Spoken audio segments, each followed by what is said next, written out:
Such a fat loss in America this past week. The United States' official stance on crypto is there is no official stance. But in other news, actually a big win in Hong Kong. They have declared cryptocurrencies officially as property. And lastly, we actually have MoneroCon's schedule finally announced. This is all the exciting Monero-related news in the Monero Minute. Crypto exchanges are looking to move out of America, which is so ironic, being the poster boy for capitalism. But this year we've had massive millions of dollars of fines, with the SEC attacking exchanges like Kraken and as well Coinbase for things like having securities and not regulating them correctly according to laws, which actually, clown hours, those laws don't really exist.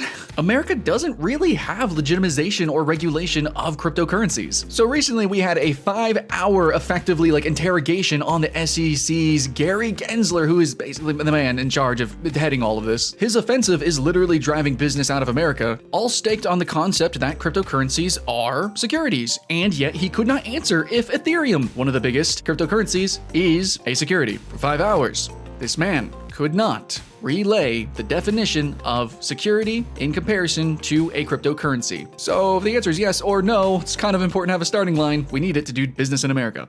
We've got a little bit of a huge win this past week with Hong Kong declaring cryptocurrencies as property. This is big. It puts it more in line with assets like stocks and bonds and gives confidence to businesses to deal with crypto, feel a little bit more confident about their operations in at least that particular region. But with this step forward, a swing in momentum globally with the legitimization of cryptocurrencies. And this is completely in the face of the United States waffling their decisions to make any decision of how to regulate and what to do with cryptocurrencies, leading a lot of companies such as Coinbase or Gemini to maybe move offshore. This new ruling in Hong Kong should also further pressure other countries to really get on board to utilize crypto. In fact, the European Union recently approved a comprehensive framework for crypto, which aims to reduce risks for consumers and introduce transparency requirements for crypto platforms, token issuers, and traders. Basically, crypto is the future, and more we're seeing evidence of that, and governments are getting behind that as well. The United States needs to step up too.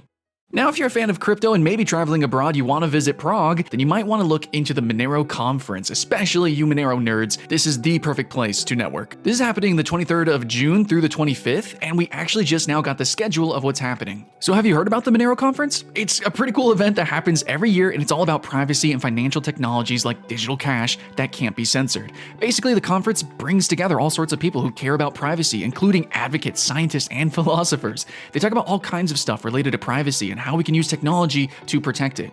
The best part, the event's totally funded by donations from the Monero community. So yeah, if you want to learn specifically about Monero, but also the greater privacy, technology, and internet landscape and culture, then this is the spot to be.